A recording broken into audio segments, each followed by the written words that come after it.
ప్రభు స్తోత్రం. దైవాశీస్సులు. యోహాను సువార్త 15వ అధ్యాయంలో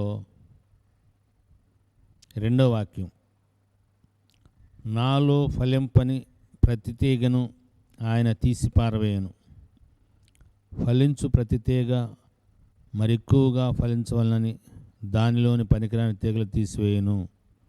ప్రభు తన మాట మన కొరకు దీవించునుగాక.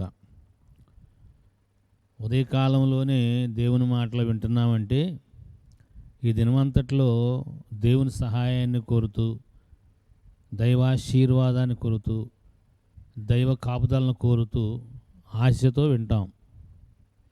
ఫలించాలనేది దేవుని యొక్క ఉద్దేశం. మానవుడి ఎడల, అందరి ఎడల, వీళ్ళు వాళ్ళని భేదం లేకుండా మంచివారి మీదను చెడ్డవారి మీదను సమానంగా సూర్యుని ఉదయింపజేస్తున్నాడు, సమానంగా వర్షం కురిపిస్తున్నాడు. ప్రభు యొక్క మంచితనం మనం గుర్తుంచుకోవటం చాలా ప్రాముఖ్యం. అపవాది ఏం చేస్తాడంటే దేవుడు చాలా చాలా తప్పుడు వాడన్నట్టుగా నిరూపించడానికి ప్రయత్నం చేస్తూ ఉంటాడు. అంటే మనకు బోధించడానికి వాడు తప్పులు చేస్తూ వాడి తప్పుల్ని దేవుని మీద నెట్టడానికి ప్రయత్నం చేస్తాడు. ఈ విషయంలో చాలా జాగ్రత్తగా ఉండాలి. మనం ఫలించాలి అనేది తండ్రి యొక్క సెంట్రల్ ఐడియా. ఇంకందులో ఏమాత్రం మార్పు లేదు. దానికి ప్రభువారు చెప్పిన మాట, ప్రభువులో ఫలింపని ప్రతి తీగను దేవుడు తీసేస్తాడు. ఒకటి, ఫలించే తీగ మరెక్కువగా ఫలించాలని దానిలోని పనికిరాని తీగల్ని దేవుడు తీసివేస్తాడు. ప్రభువులో పనికిరాని తీగలు తీసేసే పని దేవుంది. ఫలింపని తీగలను తీసిపారేసే పని దేవుంది. ఎవరిలో ఫలించాలి? ప్రభువులో. నాకు వేరుగా ఉండి మీరేమీ చేయలేరు. మనం ఫలించాలంటే ప్రభువులో ఉండాలి. ఇక్కడే ఉంటుంది నాలో నిలిచి ఉండాలి. అంటే ద్రాక్షావల్లిలో మనం అంటుకట్టబడి ఉండాలి. ప్రభువారు ద్రాక్షావల్లిని మొదటి వచనంలో ఉంది. 2వ వచనంలో నాలో ఫలింపని, యేసు క్రీస్తులో ఫలింపని, మనం ఫలించడం కాదు, యేసు క్రీస్తులో ఫలింపని ప్రతి తీగ తీసి పారవేసే పని దేవుడు తీసుకుంటాడు.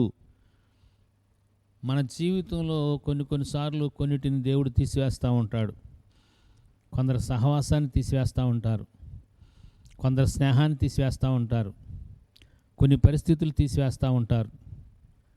ఎందుకంటే దేవునిలో మరెక్కువగా మనము ఫలించాలని. ఈ విషయాన్ని దయచేసి మీ మనసులో పెట్టుకోండి. చాలా ప్రాముఖ్యమైన మాట. కొన్ని పరిస్థితులు కానీ, కొన్ని స్థితులు కానీ, కొందరు వ్యక్తులు కానీ మన జీవితంలోంచి పక్కకు పెట్టబడినప్పుడు ఆశ్చర్యపోబాకండి. అలాగని ఉన్నవారిని పోగొట్టుకోవటం అనేది దేవుని చిత్తం కాదు. దేవుడి తీసివేసేది ఏది? ప్రభువులో ఫలింపని వాటిని, ప్రభువులో ఫలింపని వాటిని బాగా గుర్తుపెట్టుకోవాలి.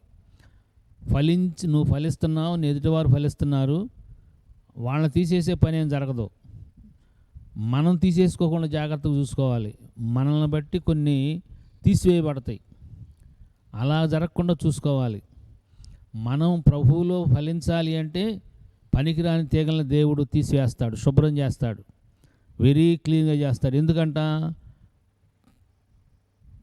ఫలింపని ప్రతి తీగ ఎక్కువగా ఫలించాలని. ఫలించు ప్రతి తీగ, ఫలింపని ప్రతి తీగ కాదు, ఫలించు ప్రతి తీగ ఎక్కువగా ఫలించాలని పనికిరాని వాటిని తీసివేస్తాడు. చూసారా? మనం ఫలిస్తున్నాము ఒకటైతే, మరి ఎక్కువగా ఫలించటం రెండోది. నువ్వు ఫలిస్తున్నావు, పనికిరాని తీగలు ఏమైనా ఉంటే, ఫలిస్తున్నా కూడా పనికిరాని తీగలు ఉన్నాయి, వాటిని తీసివేస్తాడు, ఖచ్చితంగా తీసివేస్తాడు. ఆ మాట గుర్తుపెట్టుకోండి. ఎందుకు? మరి ఎక్కువగా ఫలించాలని. నువ్వు ఫలిస్తున్నావు, మరి ఎక్కువగా ఫలించాలి అంటే కొన్ని పనికిరాని ఉన్నాయి, అవి తీసివేసే దేవుడు. క్రీస్తు ప్రభువులో ఫలించటం, మరి ఎక్కువగా ఫలించటం, ఆ రీతిగా ఆత్మదేవుని సహాయంతో ఫలించినట్లుగా, ఆ ఫలము నిలిచినట్లుగా ఆత్మదేవుడు యేసయ్య మహిమ కొరకు మనందరినీ అభిషేకించునుగాక. Thank you and God bless you.